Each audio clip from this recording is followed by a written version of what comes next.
नमस्कार मु प्रभासिनी सेनापति मोर कवितार शीर्षक जीवनर ध्रुव सत्य। दिने क्षीण हेब एई शरीरटा रंग भी फिका पड़िब रूप यौवन जेते स्वाभिमान सबु दिने मौलिब दिवस रजनी जन्म मरण सबुजे विधि निर्दिष्ट जेते सजाइले माटीर ए घट दिने तो होइब नष्ट छखंड काठर सवारी रे निश्चय शेष यात्रा दिने हेब अभिनय शेषे गाँर मशाणी शेष ठिकणा होइब सबु अहंकार सबु अहमिका देह साथे जली जीव अनित्य संसारे चिरदिन पाई किए बा रही पारिब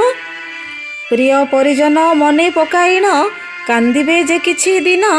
समय साथी रे सबु भूली जिबे केही रखिबेनी मन जन्म थिले मृत्यु अवश्य घटिब एहा ही तो ध्रुव सत्य